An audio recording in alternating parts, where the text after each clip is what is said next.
if you're a student studying for an exam this summer, there may be some bad study habits that you've got that you need to get rid of as soon as possible before your exams come. Hey there, my name is Harry. I'm a first year neuroscience student studying in London, and today I'm going to go over 9 study habits that you might have, that you might not even know of, that can seriously be detrimental to your revision.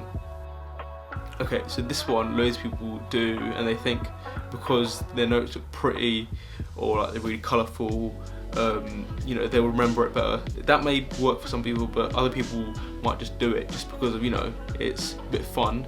But the thing is, sometimes if it's not effective, it's not actual revision, it's just you just doing some colouring in or whatever.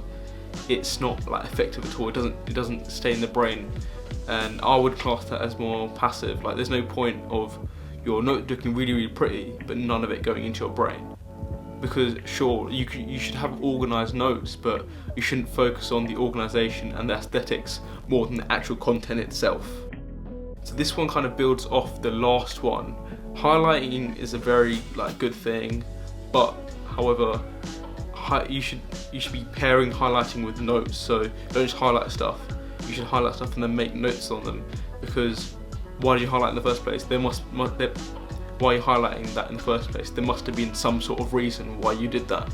Yeah, so when you're highlighting, just highlight things very specifically. Don't just highlight everything, because if you highlight everything, that's literally the same as highlighting nothing at all.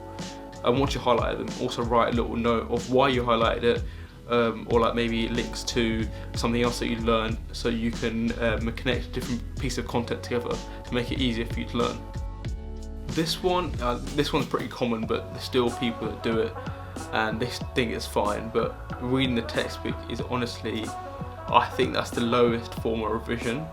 Like, you might as well not revise at all if you're just going to read the textbook, because you're wasting your time, and honestly most of that will not go into your brain at all. If you are going to use a textbook, at least make notes from them, and then you also use highlighting like I mentioned before as well. Okay, so this next one I've been a victim of, and also the victim of the opposite. So sometimes I overdo it where I study for too long, then I literally get slumped. The next day I don't do any work.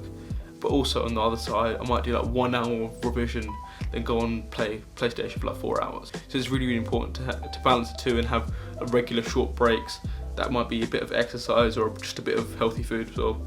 And then also I've read about leaving your work halfway through. So don't finish your work and then have a break. So you'd leave it halfway, and then when you come back, you've got to look over that stuff again to finish it off. So that way it's kind of actively in your mind as you're having your break. And these breaks from the study periods also allow the information that you've learned previously to kind of marinate in your brain during your breaks. So this one, we say we get rid of all our distractions, but we never truly get rid of our distractions, because there's always one thing in our pocket. It's this thing. In our pocket we always have this thing, and honestly, just chuck it to your bed when you're revising or something like that, and anything else. So the only distraction I have is music, but I put on music where there is no lyrics, just only a bit of kind of film music or kind of classical music, no heavy beats or anything like that, just to kind of get my mode into the kind of relaxed studying mode. So this next one, many people think it's productive, but it's actually not. It's actually the complete opposite. So a lot of research recently shows that multitasking is the absolute opposite of productive. So because you're trying to focus on many things at once, when you do want to actually focus on one thing, you can't. So you've got to get into the habit of just focusing on one thing. Like I said, throw away all distractions and just focus on the work that you've got ahead of you.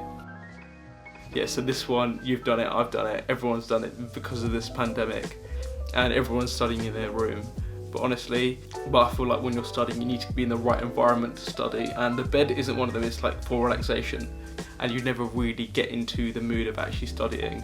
And to be honest, I'd actually count it as a bit of a distraction, because say if you're a bit tired, put it away, you lay down and you sleep. But if you're at your desk, it's hard to just nod off and go to bed.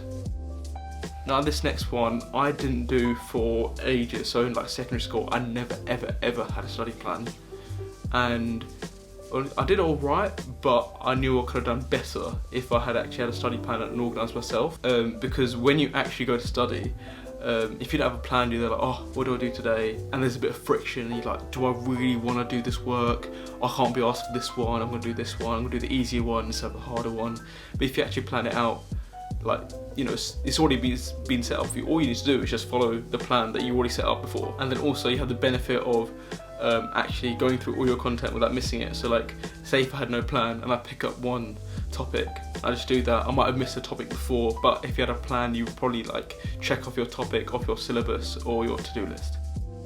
And this one is, I find it the hardest to actually implement, because you really don't want to do it, but you have to. Otherwise, you won't really get into the state of flow at all, because sometimes you're like, I need to revise, but I can't be asked to revise the hard stuff. So you just pick up the easy stuff, and that is not doing you any favours, because if it's easy, you already know it. When it comes to exams, you already know it, but the hard stuff, you don't. And the hard stuff will probably be more marks as well. And also in our minds, we always try and, I wouldn't say hype up, but like we kind of big up these hard topics and think of them as hard, and it's really, really hard for us to revise and understand them. But most of that just comes down to actually sitting down and trying getting it into our heads. But actually, these topics aren't hard. Like, someone like you has done these topics before and has done well in them, so they can't be impossible. So if you just, you know, for like an hour with a hard topic that you don't understand at all, just go through different resources, try and understand it. Once you actually get over that big barrier of finding it hard, not only would you find it much more easier to do the exam and do any tests, you also have a big feeling of accomplishment and achievement that you wouldn't really normally get with the easier topics. Yeah, and that was 9 study habits that you need to get out of doing right now. Hopefully none of you do all of these bad habits and only do some. And if that's the case, hope this video helped.